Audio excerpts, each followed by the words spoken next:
নমস্কার, দেখছেন নিউজ 18 বাংলা। আপনাদের সঙ্গে রয়েছি আমি সোনিয়া। ঘড়ির কাঁটায় রাত 10টার খবর। দিনভরের শুরুতেই নজর রাখবো মঙ্গলবার সুপ্রিম কোর্টে বাংলার এসআইআর মামলার শুনানি। এদিন একাধিক নজিরবিহীন নির্দেশ দিয়েছে দেশের শীর্ষ আদালত, যার মধ্যে অন্যতম ট্রাইব্যুনাল তৈরি করা। গত 24শে ফেব্রুয়ারি সুপ্রিম কোর্ট বলেছিল এসআইআর নিয়ে পশ্চিমবঙ্গের পরিস্থিতি নজিরবিহীন, তাই নজিরবিহীন পদক্ষেপ।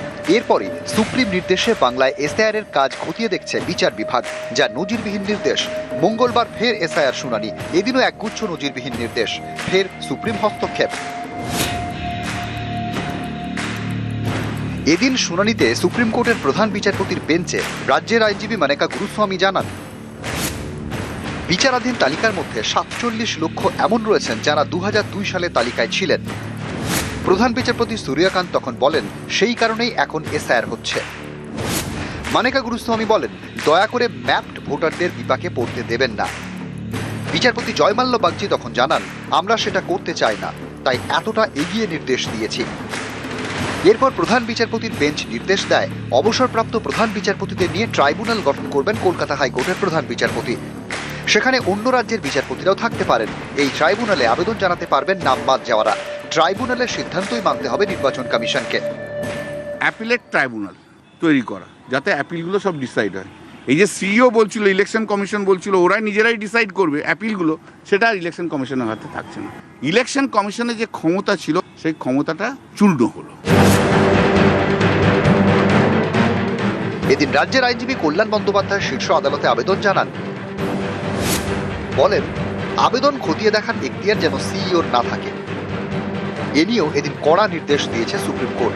প্রধান বিচারপতির বেঞ্চ জানিয়ে দিয়েছে, কলকাতা হাইকোর্টের প্রধান বিচারপতির অনুমোদন ছাড়া নির্বাচন কমিশন এসআইআর সংক্রান্ত কোনো নির্দেশ দিতে পারবে না। আজকে the honourable chief justice of Calcutta high court উনি একটা ওনার রিপোর্ট পাঠিয়েছেন। সেই রিপোর্টে ইলেকশন কমিশন কোথাও কোথাও ইন্টারফেয়ার করছে, তার জন্য বলে দিয়েছে, 1 নম্বর, ইলেকশন কমিশন এভাবে অর্ডার পাস করতে পারে না two interfere with the adjudication. এদিন সুপ্রিম কোর্ট জানিয়ে দিয়েছে, পশ্চিমবঙ্গে চলা এসআইআরে কলকাতা হাইকোর্টের নির্দেশই চূড়ান্ত। হাইকোর্টের নির্দেশ মানতে হবে নির্বাচন কমিশনকে।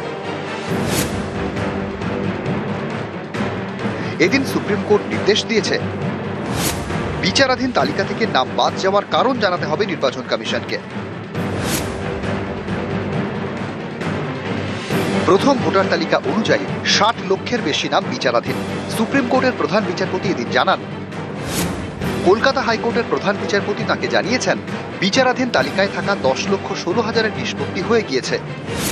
কল্যাণ বন্দ্যোপাধ্যায় আবেদনে জানান, সাপ্লিমেন্টারি তালিকা যেন প্রকাশ করা হয়।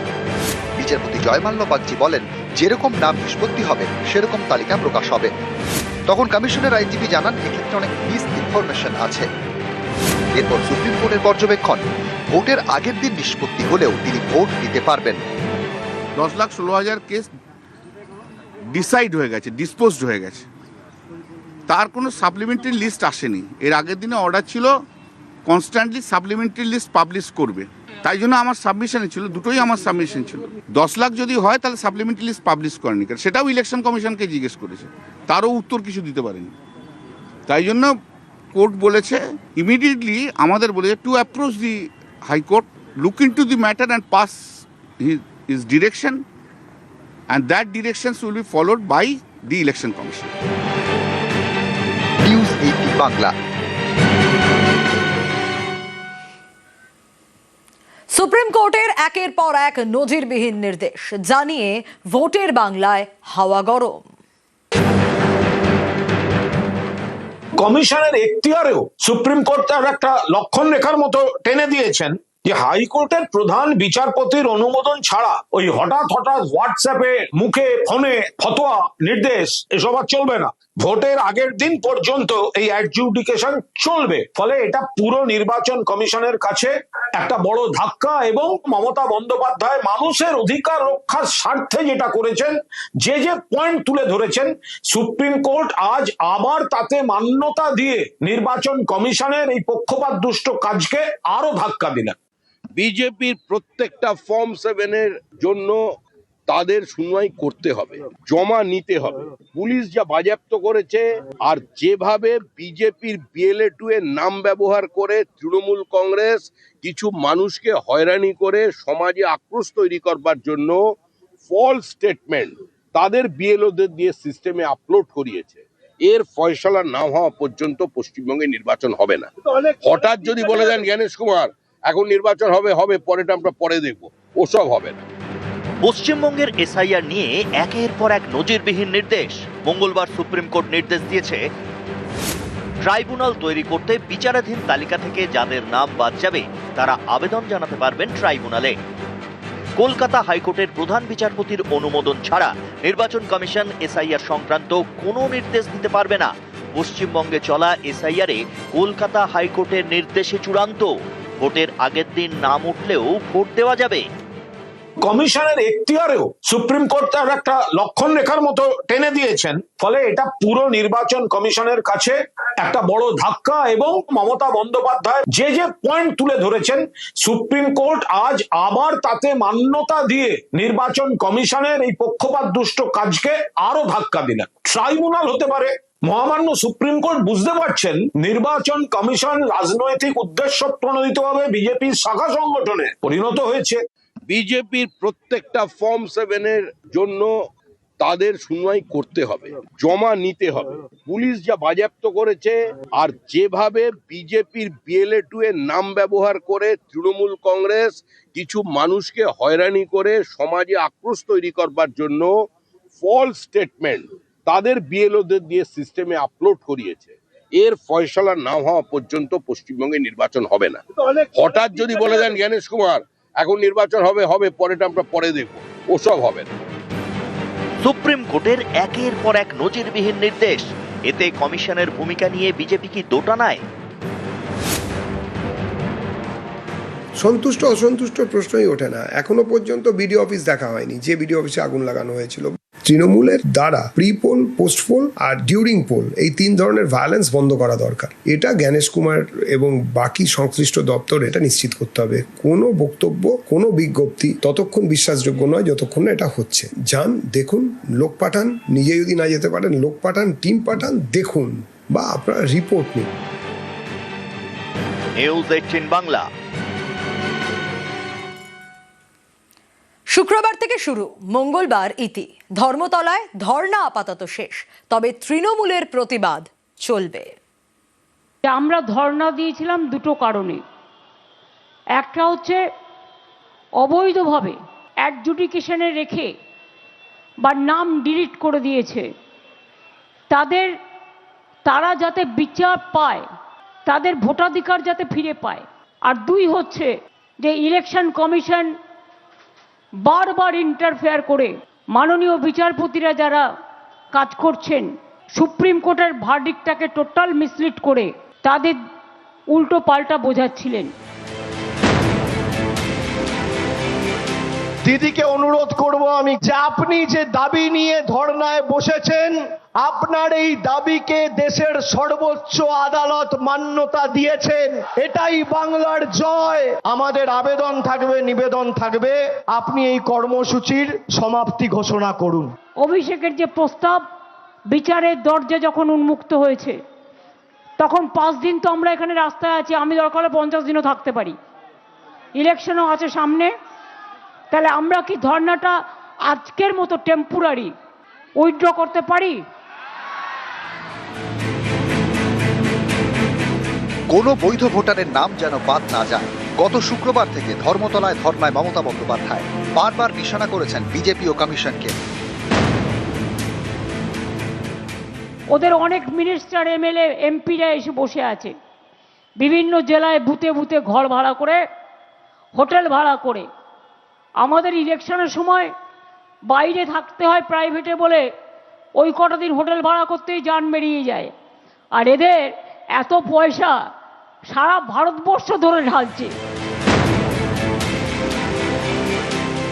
আজকে ইলেকশন কমিশন কেন উত্তর দিতে পারেননি? উত্তরটা দেবেন কি করে? উত্তরটা তো জানা নেই। ওনার উত্তরটা তো বিজেপি তৈরি করে দেন।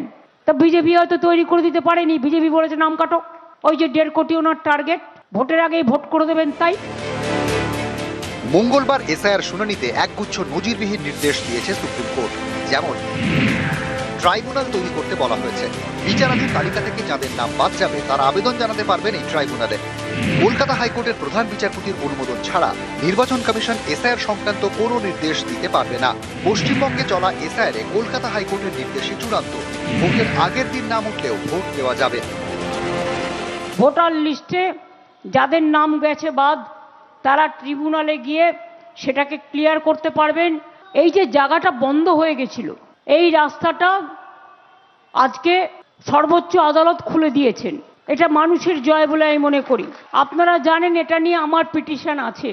ওরা বলেছেন ইলেকশনের আগের দিন পর্যন্ত যদি কারো নাম বাদ দেয়া থাকে, বাদ দিয়ে দেয়, যদি অবিচার হয় তাহলে আমাদের কাছে আসবেন, আমরা অ্যাজ এ স্পেশাল কেস এটাকে ট্রিট করব। 15-16 তারিখে ইলেকশন ডিক্লেয়ার করে দিলেও এটা কিন্তু খেলা শেষ হবে না। খেলাটা সুপ্রিম কোর্টের হাতে রয়ে গেল। অর্থাৎ আমরা এখন ওয়াচ করব। গণতন্ত্রের জয়, মা মাটি মানুষের জয়, বাংলার বশ্যতা বিরোধী আন্দোলনের জয়, হার না মানার মানসিকতার জয়, মানুষের অধিকারের লড়াইয়ের জয়, মমতা ব্যানার্জির সংগ্রামের জয়। নিউজ 18 বাংলা।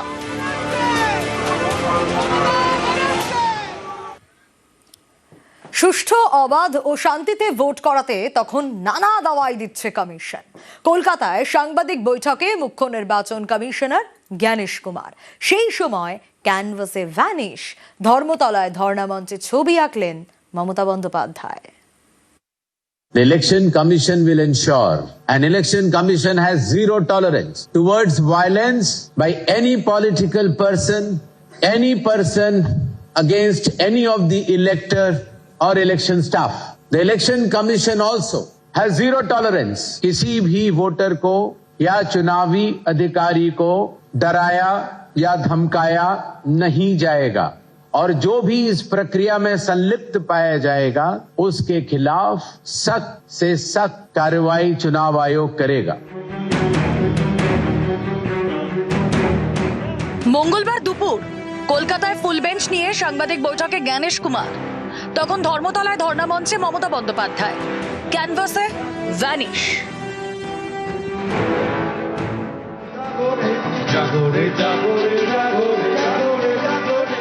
सर, अब बंगाल में नए नाम से नवाजे गए हैं वैनिश कुमार, क्या कहना है इस नाम से?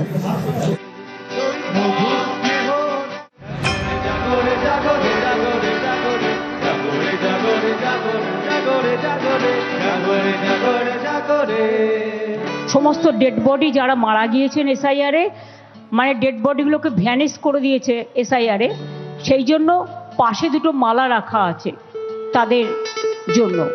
এটা ডেড বডি যারা মারা গিয়েছেন তাদের উদ্দেশ্যে শ্রদ্ধার্ঘ্য দিয়ে দুটো মালা করা হয়েছে। এটা সিম্বলিক ছবি, নাথিং এলস। রবিবার রাজ্যে আসে নির্বাচন কমিশনের 13 সদস্যের ফুল বেঞ্চ। সোমবারের বৈঠকে জেলা শাসক, পুলিশ সুপারদের কড়া বার্তা দেন জ্ঞানেশ কুমার। এই নিয়ে ধর্ণামঞ্চ থেকে সুর চড়ান মমতা বন্দ্যোপাধ্যায়। অফিসারদের মিটিং করে বহু থ্রেট করা হয়েছে যদি ওনার কথা না শোনে। মে মাসের পরেও নাকি উনি অ্যাকশন নেবেন। মে মাসের পরে আপনি থাকবেন তো আপনার চেয়ারে। এসআইআর এর চাপে রাজ্যে শতাধিক মৃত্যু হয়েছে বলে দাবি। একাধিক বিএলও প্রাণ হারিয়েছেন বলে অভিযোগ। যে বিএলওরা, যে ইয়ারওরা, যে ডিওরা রাত দিন পরিশ্রম করে মারাও গেছেন অনেকে। এই চাপ সহ্য করতে না পেরে এসআইআর এ একটা নোটিশ, একটা মৃত্যু, 190 জনের ওপর লোক মারা গেছে। কোথায়? আপনার মুখ দিয়ে একটা বাক্য সরেনি। মনে রাখবেন, এই মৃত আত্মাগুলো কিন্তু ঘুরে বেড়াচ্ছে। এর জবাব আপনি নিজের মধ্যে দিয়ে পাবেন। অন্যায় কখনো কাউকে ছাড়ে না। এ নিয়ে এদিন মুখ্য নির্বাচন কমিশনারকে মঙ্গলবার প্রশ্ন করা হয়, কিন্তু উত্তর মেলেনি। Does the Election Commission acknowledge deaths due to SIR? Countrywide, there are reports of more than 50 BLOs who have died. Does the Election Commission recognize deaths due to SIR? একের পর এক প্রশ্ন, কিন্তু উত্তর কোথায়? When will this voter list will be the finalized? And if it is not finalized, is there any option to proceed with voting? If this list remains incomplete, is there any possibility of voting through a tendered vote? অনেকেরই প্রশ্ন, নির্বাচন commission কি চাপে? তাই কি বলতে গিয়ে ভুল হয়ে গেল? स्पेशल इंटेंसिव रिवीजन जिसका एकमात्र उद्देश्य था कोई भी पात्र मतदाता छूटे ना, लेकिन उसके साथ साथ कोई भी इनएलिजिबल व्यक्ति मतदाता सूची में आ न पाए. No eligible person should be included. News 18 Bangla.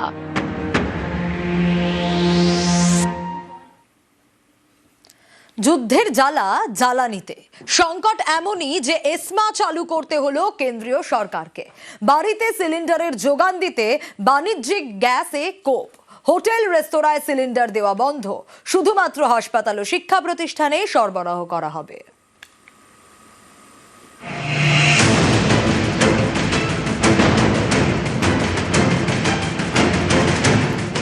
মধ্যপ্রাচ্যে যুদ্ধের জেরে বন্ধ হরমুজ প্রণালী, আমদানিতে ধাক্কা, দাম বেড়েছে রান্নার গ্যাসের। সংকট এমন পর্যায়ে পৌঁছেছে যে এবার এসমা জারি করতে হলো কেন্দ্রকে।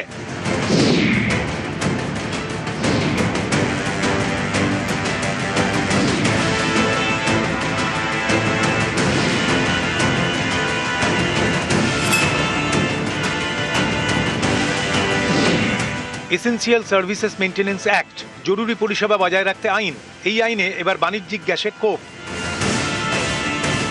পেট্রোলিয়াম ও প্রাকৃতিক গ্যাস মন্ত্রক ডিস্ট্রিবিউটরদের নির্দেশ দিয়েছে আপাতত হাসপাতাল ও শিক্ষা প্রতিষ্ঠান ছাড়া 19 কেজির গ্যাস সিলিন্ডার বিক্রি করা যাবে না। এতেই বিপাকে পড়েছে হোটেল রেস্তোরাঁগুলি। গ্যাসের অভাবে ইতিমধ্যেই দেশের বিভিন্ন জায়গায় ছোট হোটেল রেস্তোরাঁ ঝাঁপ বন্ধ করে দিয়েছে। দুশ্চিন্তায় এ রাজ্যের ব্যবসায়ীরাও। রাস্তায় প্রচুর লোক খায় এবং তাদেরকে আমরা খাবার যোগাই, এবং এই খাবার জোগাতে গিয়ে যদি আমি আমার খাবারটা তৈরি না করতে পারি, তাহলে খাবারটা আমি খাওয়াবো কী করে? কয়েকদিন আগেই রান্নার গ্যাসের দাম বাড়ানো হয়েছে। বাড়িতে ব্যবহৃত রান্নার গ্যাসের দাম বেড়েছে সিলিন্ডার পিছু 60 টাকা, আর বাণিজ্যিক গ্যাসের দাম বেড়েছে সিলিন্ডার পিছু 114 টাকা 50 পয়সা। এই দাম বাড়াতেই তৈরি হয়েছিল চাপ। এবার তো এসমা জারি, যার জেরে হোটেল রেস্তোরাঁয় রান্নার গ্যাসের সিলিন্ডার এখন বিক্রি করা যাবে না।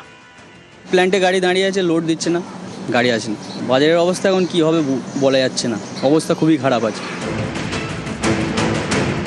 শুধু ছোট হোটেল রেস্তোরাঁ নয়, কলকাতার নামকরা বিরিয়ানির দোকানও চিন্তায়।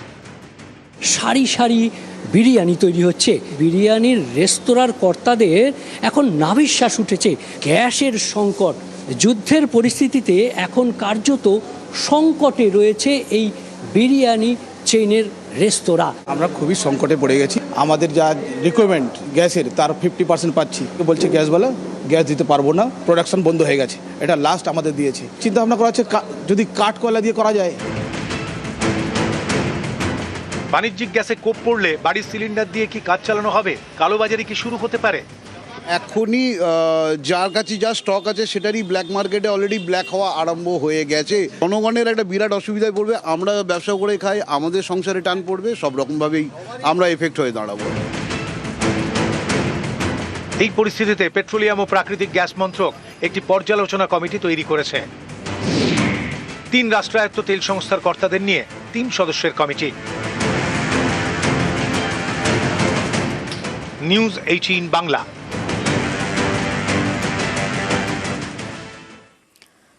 আর বাণিজ্যিক গ্যাসের আকালেই বন্ধ রেস্তোরাঁ।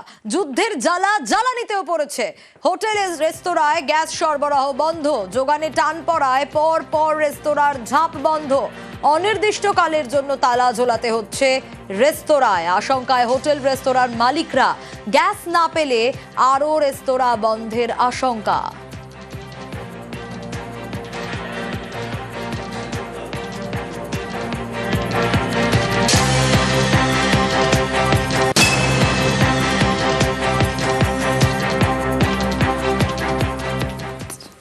ইসরায়েলে পর মিসাইল হামলা, ইরান হিজবুল্লাহর। কিছু মিসাইল টার্গেট হিট করছে, বেশিরভাগই ইসরায়েলের এয়ার ডিফেন্সের সামনে নষ্ট।